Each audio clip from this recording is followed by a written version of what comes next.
இன்றைக்கு எங்களில் பலர் பணம் அப்படின்னு சொல்லி பணத்துக்கு பின்னாலே என்ன செய்கிறோம் என்றால் ட்ராவல் பண்ணி கொண்டிருக்கோம். ஸோ இந்த ஸ்டோரி ஒரு நிமிஷம் கட்டாயமாக கேட்டுட்டு போங்க. ஆஸ்திரேலியாவை சேர்ந்த அலி பெனட் அப்படின்னு சொல்லி ஒரு இளைஞன் அவனோட சின்ன வயசுல என்ன செய்கிறான்னு கண்டால் இனியில்ண்ட பணக்காரனாக வாழ்கிறான். எந்த அளவுக்கு பணக்காரன் அப்படின்னு சொன்னால் அவன் கையில் கட்டியிருக்கிற வாட்ச் வந்துட்டு கோடிக்கணக்கில் வரும். அதே மாதிரி அவன் காலில் போடுற செருப்பு வந்து லட்சக்கணக்கில் வரும். அந்த அளவுக்கு பணக்காரனாக வாழ்கிறான்.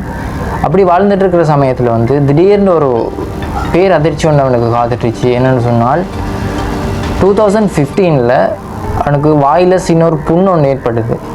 அந்த புண்ணை உடனடியாக டாக்டர்கிட்ட போய் பரிசோதனை செஞ்சு பார்க்குறான். டாக்டர் சொல்கிறாரு, உங்களுக்கு கேன்சர். அவங்களோட கேன்சர் வந்துட்டு 4th ஸ்டேஜில் இருக்குது.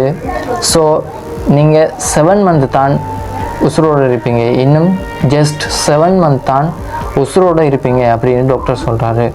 அதை கேட்டு அதிர்ச்சி அடைஞ்சு போன இவன் அவன்கிட்ட இருக்கிற சொத்து பத்து எல்லாத்தையும் விற்று ஒரு ஐடியா பண்ணுறான். இந்த சொத்து பத்து எல்லாத்தையும் ஏழைகளுக்கும் அனாதைகளுக்கும் விதவைகளுக்கும் நான் கொடுத்து சொர்க்கத்தில் எனக்குன்னு ஒரு இடத்த பிடிக்கணும் அப்படின்னு சொல்லி யோசிக்கிறான்.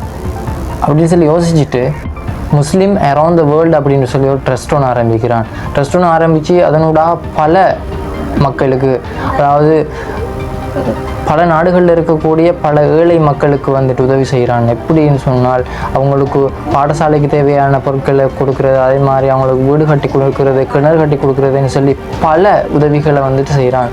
அப்படி செய்திருக்கிற டைம், அப்படி பல உதவிகளை செஞ்சுட்டு இருக்கிற டைமில் வந்துட்டு டாக்டர் கொடுத்தது 7 மாதம். பட் இவன் வந்து அவர் 7 மாதத்துலேருந்து 3 வருடம் என்ன செய்கிறான்னு கண்டால் உசுரோடு இருக்கிறான். 2015 அவனுக்கு கேன்சர் ஏற்படுது.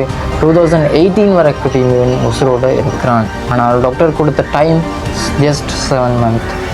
ஸோ 3 இயர்ஸ் உசுரோடு இருக்கிறான். 3 வருடம் உசுரோடு இருக்கிறான். 3 வருடம் உசுரோடு இருந்து பல கோடி மக்களுக்கும் பல ஏழைகளுக்கும் உதவிகளை மேற்கொண்டு அந்த முஸ்லீம் அரவுண்ட் த வேர்ல்டு என்ற ட்ரஸ்டினூடாக பல ஏழைகளுடைய கண்ணீரை துடைக்கிறான். 2018 5th 13 வந்துட்டு உயிரிழக்கிறான்.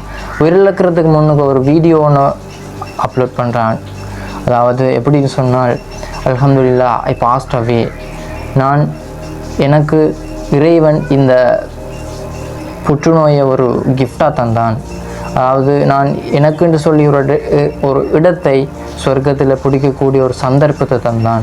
நான் பணம் என்று பணத்தை பேஸ் பண்ணி வாழ்ந்ததை விட இந்த ஏழைகளுக்கும் அனாதைகளுக்கும் உதவி செஞ்சது எனக்கு மிகப்பெரிய ஒரு சந்தோஷம் அப்படின்னு சொல்லி அந்த வீடியோ வந்து ரிலீஸ் பண்ணுறான். அவன் இறந்ததுக்கு பிறகு தான் அந்த வீடியோவை ரிலீஸ் பண்ண சொல்கிறான். பட் அவன் இறக்கிறதுக்கு முந்தைய அந்த வீடியோவை என்ன செய்கிறான் என்றால் எடுக்கிறான்.